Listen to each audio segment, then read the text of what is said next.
प्रिय सज्जनों एवं देवियों, आप सुन रहे हैं सदगुरु कबीर का अमृतवाणी। 32वां प्रकरण है पारख को अंग। इस प्रसंग में पारख एवं परीक्षा की बात बताई गई है कि किस प्रकार से पारख करना चाहिए, किस प्रकार से परीक्षा करना चाहिए, किसी व्यक्ति को हम कैसे जानें। तो सदगुरु कबीर साहब उसके विषय में कहते हैं, कबीर देखी परख ले, परखी के मुँह खोल, साधु असाधु जान ले, सुनी सुनी मुख का बोल। सदगुरु कबीर साहब कहते हैं, हे जिज्ञासुओं, प्रथम भली बात देखो और परखो, और परख कर ही उसके विषय में कुछ बात बोलो। दूसरे की साधुता असाधुता की परख उसके वचनों को सुन सुन कर करो। सदगुरु कबीर साहब कहते हैं, किसी भी व्यक्ति को परखना है या साधु संतों को परखना है कि ये साधु है कि असाधु है, तो पहले उनकी वाणी को सुनो और समझो कि ये क्या बोल रहे हैं। अगर साधना की बात करते हैं तो समझ लो ये साधु हैं, और साधना और कल्याण की बात को छोड़कर अन्यत्र संसारिक बातें करता है, बंधन की बात करता है, विषयों की बात करता है, तो वह तो असाधु है, वह साधु नहीं। इसीलिए किसी भी व्यक्ति को परखने से पहले उसको समझो, उसको जानो, उसकी वाणी को समझो। इसलिए सदगुरु कहते हैं कि अचानक ही किसी को खराब या बुरा नहीं कहना चाहिए, पहले उसके विषय में जान लेना चाहिए, उनको परख लेना चाहिए कि वास्तविक में ये कैसे व्यक्ति हैं।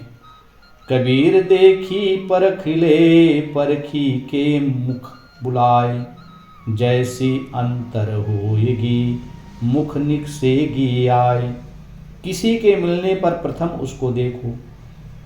कोई भी व्यक्ति हमसे मिलते हैं या हम उनसे मिलते हैं तो सदगुरु कहते हैं कि प्रथम उसको पहले देखो, परखो, और परख कर उससे कुछ पूछो। उसके हृदय की जैसी भावना होगी, मुख से उसी प्रकार बात निकलेगी। सदगुरु कबीर साहब कहते हैं, जैसे जो व्यक्ति स्वभाव वाले होते हैं उनके मुख से वैसे ही निकलते हैं। इसीलिए भली भांति से उसको परखो और परख कर उससे कुछ पूछो।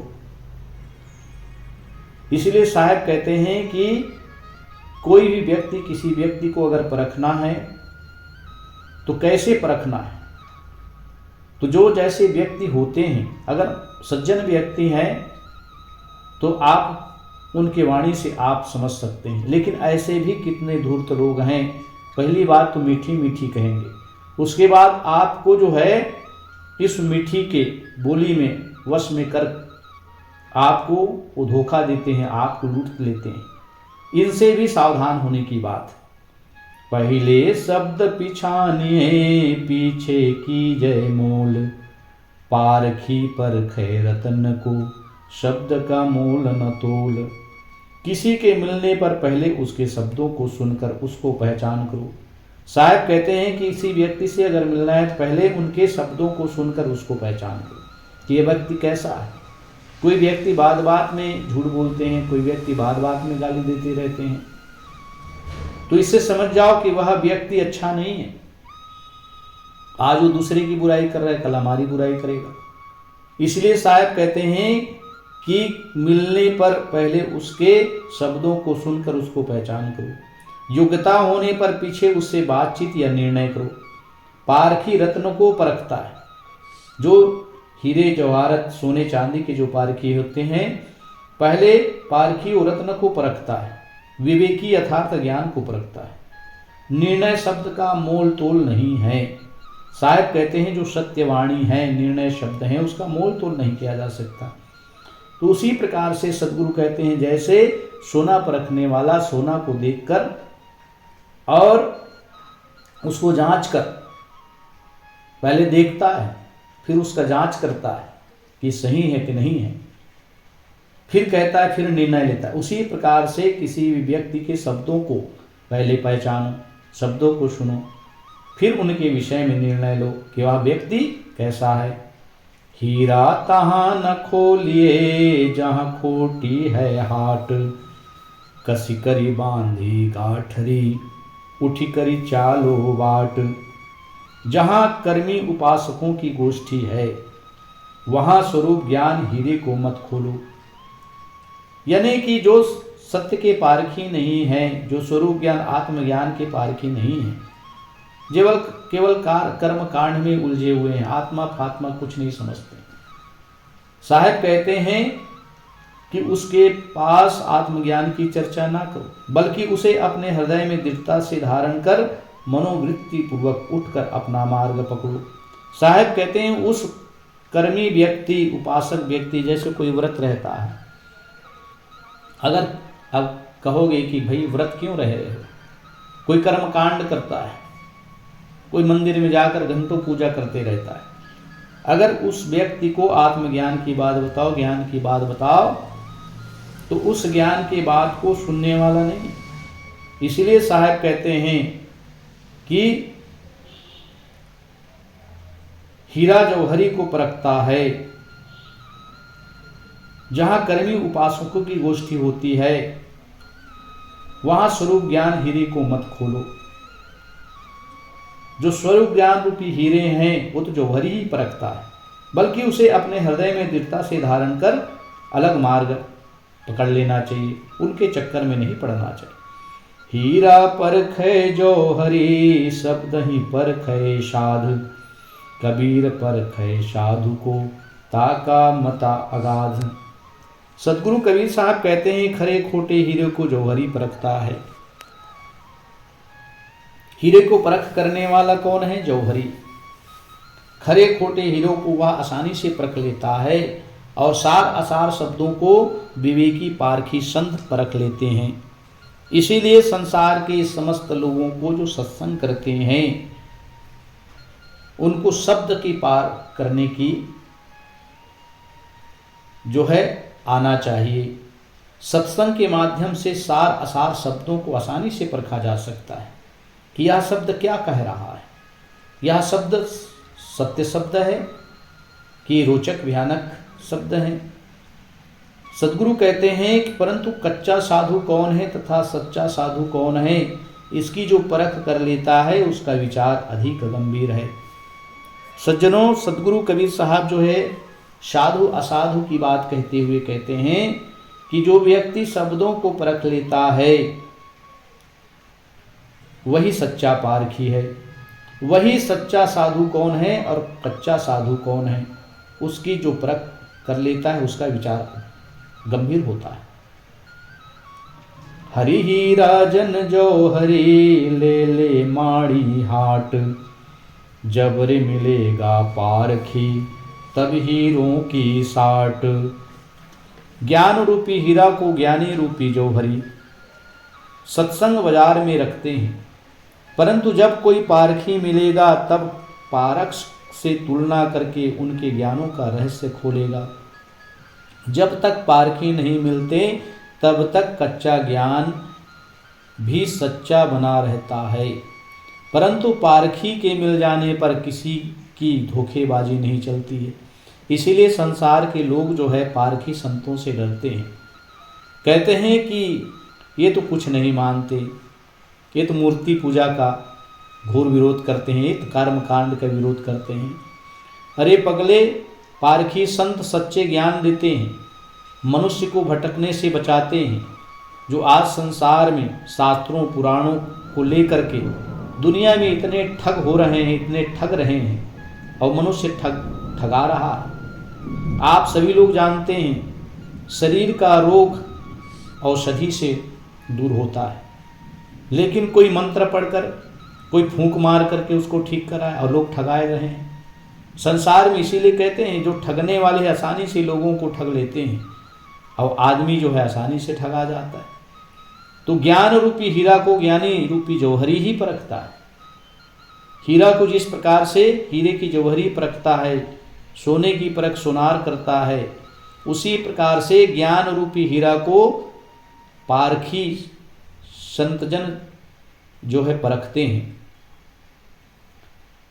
सत्संग बाजार में, इस संसार तो एक बाजार है, लेकिन सत्संग बाजार में केवल ज्ञान रूपी जौहरी को, गौन रूपी रत्न को केवल जौहरी यानी शब्द के पारखी ही परखते हैं।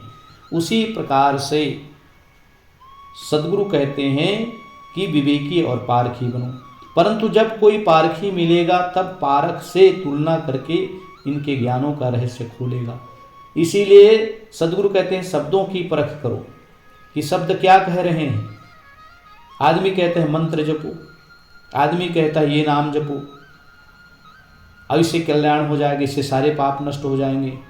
नहीं सज्जनों, पहले उस शब्द को परखो, पहले जानो समझो, किसी शब्द से हमारा जो है पाप कटने वाले नहीं है। जो जैसा उन्मान का तैसा तासो बोल, पोता को गाहक नहीं हीरा गांठी न खोल। जो जिस परिमाण नाप तोल हिसाब का मनुष्य हो उसी प्रकार बात करो। जो कांच का भी ग्राहक नहीं है उसके सामने हीरे की गठरी खोलना व्यर्थ है। साहब कहते हैं कि जो जैसा पात्र होता है उसी प्रकार से उससे बात करना चाहिए, उससे व्यवहार करना चाहिए। जो ज्ञान का पात्र नहीं है, आत्मज्ञान का पात्र नहीं है, जो मतलबी हैं, जो बकवासी हैं, ऐसे लोगों के सामने ज्ञान की बातें नहीं खोलना। जो व्यक्ति कांच का भी ग्राहक नहीं है उसे हम हीरे की गठरी खोलना चाहते हैं उसके सामने। साहब यही बात कहते हैं कि जो ग्राहक नहीं है, जो कल्याण ही नहीं करना चाहते, ऐसे व्यक्ति को आत्मज्ञान की बातें कहना निरर्थक है। इसलिए पात्र देखकर नाप तोल करना चाहिए, उससे व्यवहार करना चाहिए। अगर पात्र है, समझना चाहता है, जिज्ञासु है, तो उसके सामने कुछ ज्ञान की बातें कही जा सकती है। लेकिन जो पात्र नहीं है, जो सुनना नहीं चाहते, हम उसके सामने ज्ञान की बात कहेंगे तो हमारा ज्ञान व्यर्थ हो जाएगा। जब गुण को गाहक मिले तब गुण लाख बिकाए, जब गुण को गाहक नहीं कौड़ी बदले जाए। जब गुण का ग्राहक मिलता है, जब ज्ञान का कोई ग्राहक मिलता है, तब उस ज्ञान की कीमत होती है। साहब कहते हैं जब गुण का ग्राहक मिलता है तब वह लाख रुपये का बिकता है, और जब ग्राहक नहीं मिलता तब कौड़ी के बदले में जाता है। सदगुरु कबीर साहब एक जगह अपने विजय साखी में कहते हैं, पानी पियावत क्या फिरो घर घर सायर बारी, तृष्णावंत जो होएगा पीवेगा झकमारी। सदगुरु कहते हैं ज्ञान की बातें कहते कहते क्या फिरते हो, क्योंकि वो ज्ञान के जिज्ञासु नहीं है। इसलिए साहब कहते पानी पियावत क्या फिरो, जो प्यासे नहीं है उनको क्या पानी पिलाते हो। अगर प्यासा होगा तो ढूंढ कर पी लेगा। उसी प्रकार से जो कल्याण के जो ग्राहक हैं, जो कल्याण चाहते हैं, जो ज्ञान के ग्राहक हैं, ऐसे व्यक्ति खोजकर ढूंढकर वो अपना सार शब्द पाप प्राप्त कर लेगा। उसी प्रकार साहब कहते हैं जब गुण का ग्राहक मिलता है तब उस वस्तु की कीमत होती है, और जब उस गुण के ग्राहक नहीं होते हैं तो आप कौड़ी के समान निरर्थक हो जाता है। जिस प्रकार कौड़ी बेकार है, निरर्थक है, उसी प्रकार से सारी ज्ञान की बातें बेकार हो जाती हैं। पारखी ही स्वरूप ज्ञान का आदर करेगा, विपारखी क्या करेगा। और जिसको आत्मज्ञान स्वरूप ज्ञान का कुछ पता नहीं है, उसको हम ज्ञान देंगे तो किसी प्रकार वो ज्ञान का आदर नहीं करेगा, ज्ञान का सम्मान नहीं करेगा, ज्ञान को प्राप्त नहीं करेगा। एक बार में परखिए न वह बारंबार, बालू तो हुई किरकिरा जो छाने 100 बार। किसी मनुष्य को ठीक से एक बार परख लो, फिर बारंबार उसे परखने की आवश्यकता नहीं। महीन से महीन वस्त्र में बालू को यदि 100 बार छाना जाए तो भी उसकी किरकिराहट नहीं जा सकती।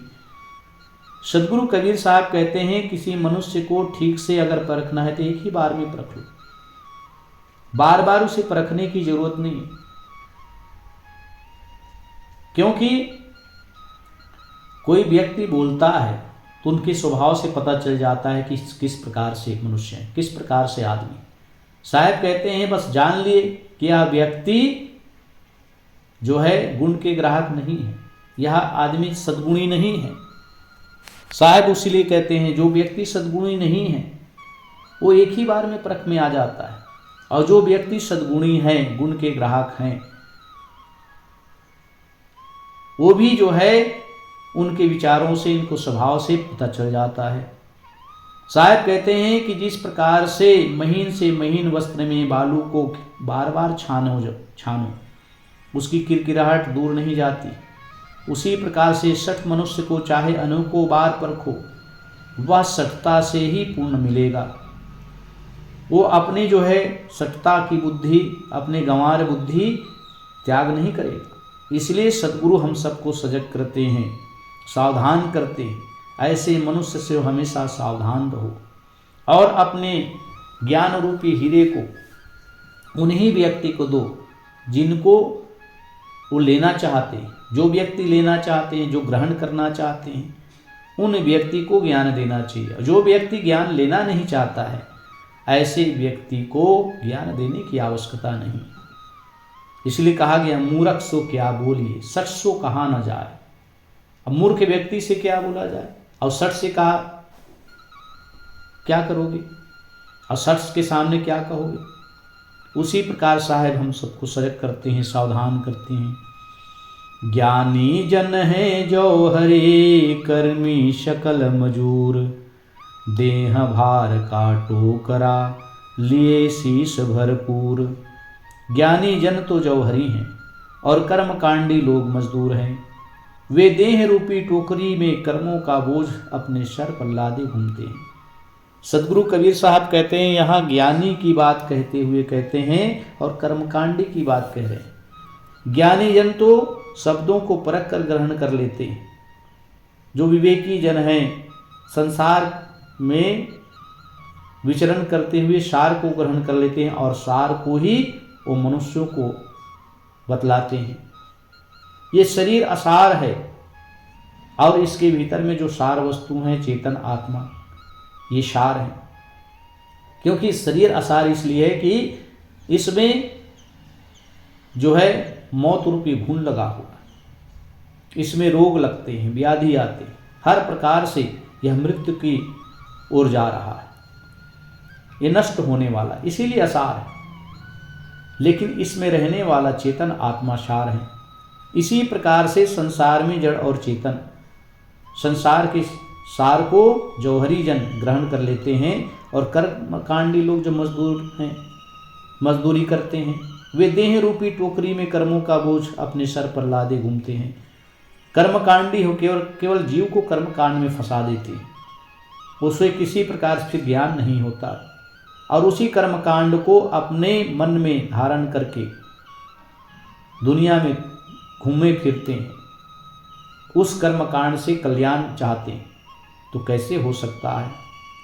तो सदगुरु कबीर साहब जो है ज्ञानी और कर्मकांडी के विषय में हम सबको सजग करते हैं, सचेत करते हैं। ज्ञानी ज्ञान के जौहरी होते हैं, कर्मकांडी केवल कर्मकांड को लेकर ही संसार में घूमते और दुख पाते हैं।